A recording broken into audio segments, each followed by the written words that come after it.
Education है, ये सारे अलग अलग विभाग हैं जिसमें हमारे अभ्यर्थी एक पारदर्शी और निष्पक्ष प्रक्रिया से कम समय में चयनित किए गए हैं और उन सभी को ये नियुक्ति पत्र प्रदान किए जा रहे हैं।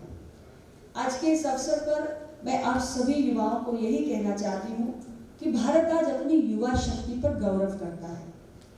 भारत दुनिया का एक ऐसा देश है जहाँ पर सबसे बड़ी युवा आबादी है और हम मानते हैं कि ये हमारी सबसे बड़ी ताकत है। जब देश के लिए हम बड़े बड़े सपने देखते हैं, बड़ी बड़ी कल्पनाएं रचते हैं कि हम आत्मनिर्भर भारत का सृजन करेंगे, हम विकसित भारत का निर्माण करेंगे, तो कहीं ना कहीं इसके कोर में हमारी युवा शक्ति है जिस पर हमें बहुत भरोसा है और हम ये मानते हैं कि अगर हमें आत्मनिर्भर भारत का निर्माण करना है, अगले 25 वर्षों में हमें विकसित भारत बनाने की यात्रा को तय करना है, तो इसमें सर्वाधिक योगदान हमारी युवा शक्ति का होने जा रहा है। और भारत ही इस बात से परिचित नहीं है, अभी तो दुनिया के तमाम देश आज इस बात का आभास कर रहे हैं कि भारत के पास जो युवा शक्ति है वैसी हमारे देशों के पास नहीं है। इसलिए हम ये समझते हैं कि आने वाले समय में न केवल हमारे अपने देश की जो प्रगति की यात्रा होगी उसमें युवाओं का योगदान होने जा रहा है, अपितु दुनिया के तमाम देशों में भारत के युवा अपने शिक्षा से, अपने कौशल से, अपने सामर्थ्य से उन देशों के उन्नति की यात्रा में भी योगदान देने जा रहे हैं। तो रोजगार मेला एक ऐसा प्रयास है जहां हम युवाओं के सामर्थ्य को एक अवसर देना चाहते हैं, उनके आर्थिक प्रगति का एक अवसर, और इसके लिए हमारी सरकार प्रतिबद्ध है। ये हमारी सरकार का तीसरा कार्यकाल है। प्रधानमंत्री श्री नरेंद्र मोदी जी के नेतृत्व में पिछले 10 वर्षों में 2 कार्यकालों में हमने बहुत सारे ऐसे प्रयास किए अपने कार्यक्रमों के माध्यम से, नीतिगत निर्णयों के माध्यम से, योजनाओं के माध्यम से, कि हमारे युवा शक्ति का जो सामर्थ्य है उसका बेहतर ढंग से उपयोग हो सके। यदि आप पिछले 10 वर्षों की यात्रा पर नजर डालें तो सरकार के ऐसे तमाम पहल रही अलग अलग कार्यक्रमों के माध्यम से, stand up India, startup India, मुद्रा योजना, हमारी production linked incentive scheme, PLI scheme, आत्मनिर्भर भारत योजना, रोजगार योजना का पैकेज, स्वनिधि योजना, प्रधानमंत्री विश्वकर्मा योजना, ये ऐसे तमाम योजनाएं चली जिन्होंने समाज के कोने कोने में जाकर हर वर्ग से युवाओं को आगे बढ़कर स्वावलंबन की अपनी यात्रा को तय करने का अवसर दिया है। और ये जितनी भी योजनाएं हमने चलाई, जब हम इन योजनाओं की समीक्षा करते हैं तो हम देखते हैं कि कितने बड़े पैमाने पर रोजगार और स्वरोजगार के अवसरों का निर्माण इसके माध्यम से हो पाया है। मैं एक उदाहरण स्टार्टअप इंडिया का देना चाहती हूँ आपको, कि जब 2014 से पहले हम स्टार्टअप की प्रगति की समीक्षा करते थे तो देश में कुछ 100 स्टार्टअप्स हुआ करते थे, कुछ 200-300 स्टार्टअप्स हुआ करते थे। लेकिन 2014 में हमारी सरकार आई, 2016 से हमने स्टार्टअप्स को बढ़ावा देना शुरू किया, इस सोच के साथ कि युवा केवल नौकरी मांगने वाले नहीं बल्कि नौकरी देने वाले भी बन सके, और छोटे बड़े मंझोले स्तर के शहरों से निकलकर आप जैसे तमाम युवा आगे आए, उन्हें स्टार्टअप की इस यात्रा को आगे बढ़ाया, और महज कुछ ही वर्षों में जिस देश के अंदर कुछ 100 स्टार्टअप्स हुआ करते थे वो आज दुनिया का तीसरा सबसे बड़ा स्टार्टअप इकोसिस्टम बन चुका है। और हमारे युवा आज हर क्षेत्र में स्टार्टअप्स बना रहे हैं, यानी स्पेस के क्षेत्र में भी स्टार्टअप्स हैं तो मेडिकल टेक्नोलॉजी के क्षेत्र में भी स्टार्टअप्स हैं। ऐसा कोई भी सेक्टर नहीं बचा है जहां पर देश के युवा आज किसी स्टार्टअप को खड़ा करके किसी ऐसी समस्या का समाधान नहीं निकाल पा रहे हो। बहुत सारे हमारे पास उदाहरण हैं, और स्टार्टअप की जर्नी यूनिकॉर्न्स तक पहुंच गई, यानी आज यूनिकॉर्न्स भी बन रहे हैं, और आने वाले समय में हमें पूरा विश्वास है कि हमारे यही युवा जिन्होंने यूनिकॉर्न्स बना के खड़े किए हैं वो डेकाकॉन बनाने की यात्रा भी तय करेंगे। तो ये एक अकेला स्टार्टअप का मूवमेंट है। हम PLI स्कीम लेकर आए, प्रोडक्शन लिंक्ड इंसेंटिव स्कीम सरकार इसलिए लेकर आई कि भारत की जिन भी क्षेत्रों में आयात पर निर्भरता हो, इंपोर्ट डिपेंडेंस हो, उसे हमें कम करना है। क्योंकि कोविड पैंडेमिक जब आई तो हमारे लिए बहुत बड़ा सबक लेकर आई। जब ग्लोबल सप्लाई चेन्स का डिसरप्शन हुआ तो हमने ये एहसास किया, और अभी जो तमाम जियोपॉलिटिकल सिचुएशंस आपके सामने विकसित हुई हैं, चाहे इजराइल हमास के वॉर को लेकर हो या रशिया यूक्रेन के बीच में जो एक लंबे समय से वॉर की परिस्थितियां बनी हुई है, ये तमाम एक नया जियोपॉलिटिकल ऑर्डर जो विकसित हो रहा है, उसमें हमने एहसास किया कि भारत को आत्मनिर्भर होने की आवश्यकता है। और PLI स्कीम कहीं ना कहीं उसी हमारी सोच का परिणाम है कि हमें हर क्षेत्र में अपनी जो आत्मनिर्भरता है उसको बढ़ाना है, यानी इंपोर्ट डिपेंडेंस हमारी कम हो और भारत के अंदर हम अधिक से अधिक डोमेस्टिक मैन्युफैक्चरिंग को बढ़ावा दे सकें। और ऐसे 14 सनराइज सेक्टर्स हैं जिसमें सरकार ने PLI स्कीम को लागू किया है, और बेहतर ढंग से उन सारे सेक्टर्स में हम PLI स्कीम के माध्यम से डोमेस्टिक मैन्युफैक्चरिंग को धीरे धीरे बढ़ाते हुए अपनी इंपोर्ट डिपेंडेंस को कम कर रहे हैं। ऐसा एक क्षेत्र मेडिकल टेक्नोलॉजी का भी है।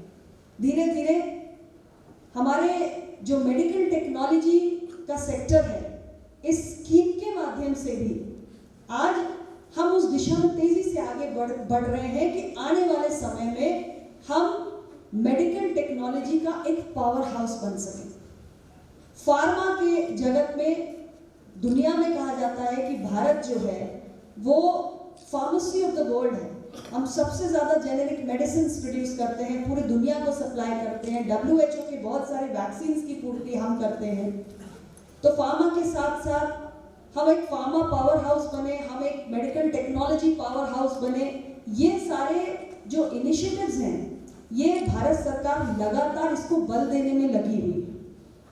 और इसी के साथ हम और भी बहुत सारे कार्यक्रम, बहुत सारी योजनाएं हमारी सरकार समय समय पर लेकर आई, जिसका एक उदाहरण आज अगर मैं ग्रास रूट लेवल पे बात करूं, जमीनी स्तर पे बात करूं, तो जो हमारी महिलाएं हैं उनके सशक्तिकरण के लिए भी भारत सरकार ने ऐसी योजनाएं बनाई। देश के अंदर हम जो हमारी महिलाएं हैं वो कैसे इनकम अपनी जनरेट करें, वो कैसे आर्थिक रूप से स्वावलंबी बने, इसके लिए बहुत ही जमीनी स्तर पे भारत सरकार ने करोड़ों महिलाओं को सेल्फ हेल्प ग्रुप्स, जो स्वयं सहायता समूह, ऐसा नहीं है कि ये कोई नया कॉन्सेप्ट है स्वयं सहायता समूह का। स्वयं सहायता समूह पहले भी थे, लेकिन पहले और आज के स्केल और स्पीड में अगर आप अंतर देखें, आप देखें कि हमने कितने बड़े पैमाने पर उसका विस्तार किया है, तब आपको सोच का अंतर समझ में आता है।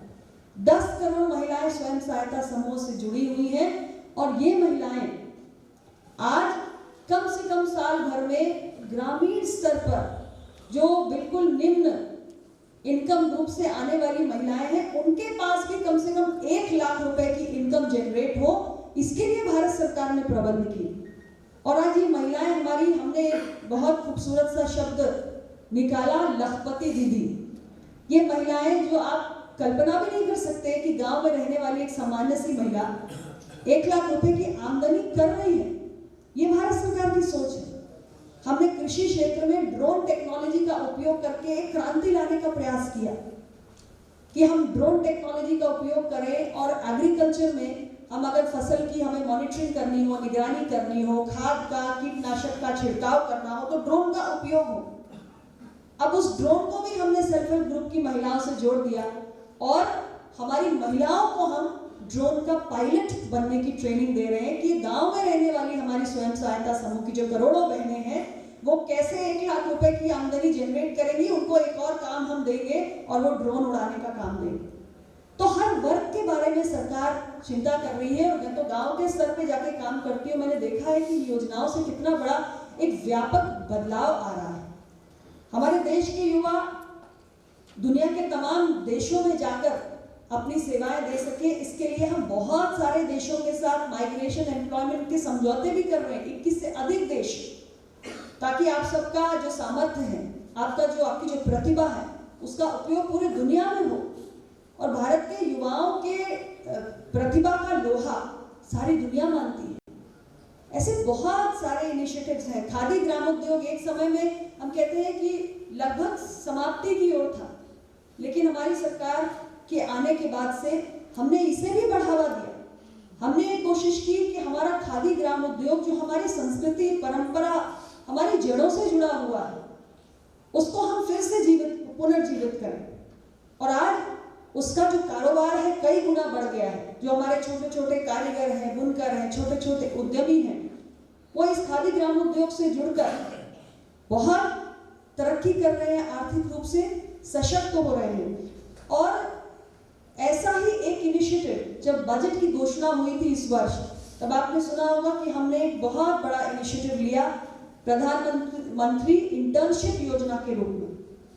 ये इंटर्नशिप योजना हम किस लिए लेकर आए? इसलिए लेकर आए कि जो हमारे युवाओं का, हमारा फोकस रहता है कि युवाओं के पास स्किल हो और इंडस्ट्री की, उद्योग की आवश्यकताओं के अनुरूप स्किल हो। तो इंडस्ट्री को जिन स्किल्स की रिक्वायरमेंट है, वो स्किल सेट हमारे युवाओं के पास कैसे हो, उसके लिए हमने ये इंटर्नशिप योजना लाई कि हमारे देश की जो टॉप 500 कंपनीज हैं, वहां पर हम 1 करोड़ युवाओं को एक्सपोजर के लिए, एक्सपीरियंस के लिए, ट्रेनिंग के लिए भेजेंगे। और ये पेड इंटर्नशिप प्रोग्राम होगा जिसमें हमारे युवाओं के एक इंडस्ट्री के माहौल का अनुभव मिलेगा और इंडस्ट्री में किस तरीके के स्किल सेट की रिक्वायरमेंट है, इसका एक्सपोजर मिलेगा। तो प्रधानमंत्री इंटर्नशिप योजना भी एक गेम चेंजर के रूप में आज युवाओं के भविष्य का निर्माण कर रही है। तो सरकारी नौकरी देने के साथ साथ हमारी सरकार की कोशिश यह भी है कि स्वरोजगार के अवसर युवाओं के लिए पैदा हो, और उसके लिए जरूरी है कि युवाओं के पास पर्याप्त कौशल प्रशिक्षण हो, गवर्नमेंट का पॉलिसी सपोर्ट हो, फाइनेंशियल सपोर्ट हो, ताकि वो अपने पैरों पर खड़े होकर स्वरोजगार के अवसरों को भी सृजित कर सके। आप लोगों के पास एक अवसर है, आज आप सरकारी सेवाओं में जा रहे हैं, विभिन्न विभागों में जा रहे हैं और ऊर्जा से भरे हुए हैं, नई सोच है आपके पास, तो आप बहुत कुछ योगदान दे सकते हैं। और अपनी इस नई यात्रा के शुभारंभ में मैं आपसे यही कहना चाहूंगी कि सबसे पहले तो आप जिस भी विभाग में जा रहे हैं, जहां भी, जिस भी स्वरूप में अपनी सेवाएं दे रहे हैं, आप सीखने की प्रवृत्ति का कभी परित्याग न करें।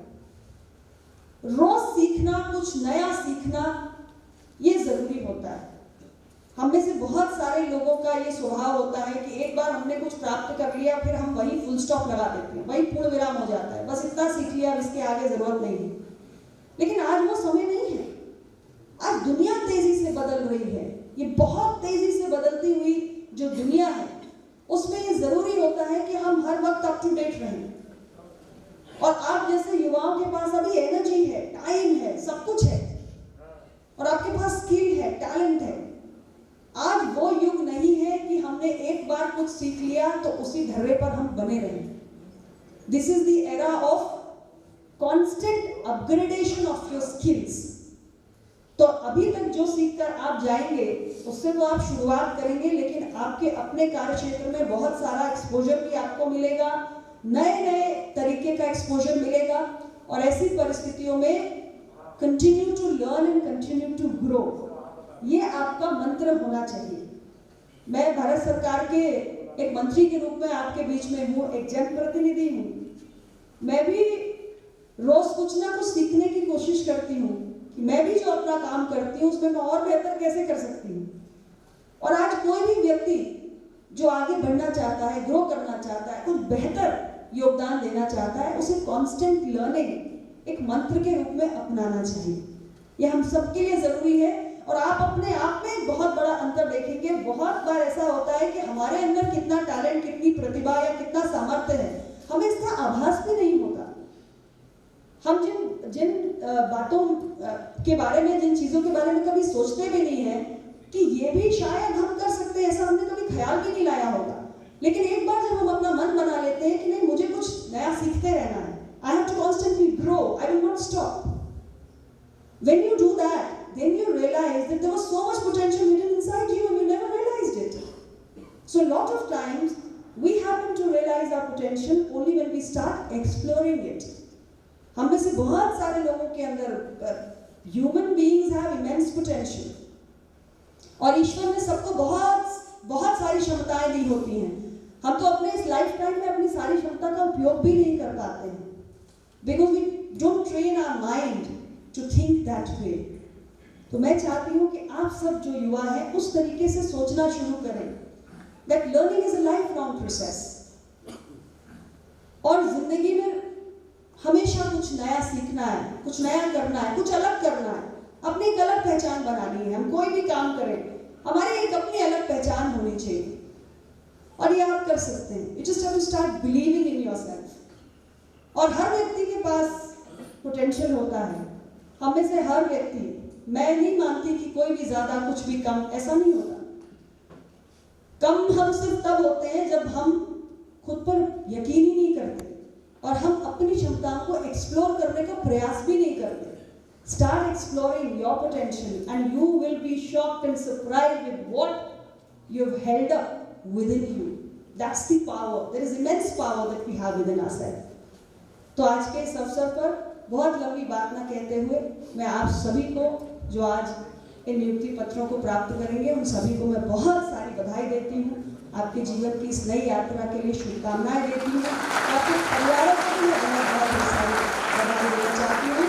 और भारत सरकार ने एक आपके लिए कर्मयोगी पोर्टल भी बनाया है, उसको भी आप लोग उपयोग करें. These are digital training modules जिन पर आपको बहुत कुछ अपनी स्किल्स को अपग्रेड करने का एक अवसर भी मिलेगा.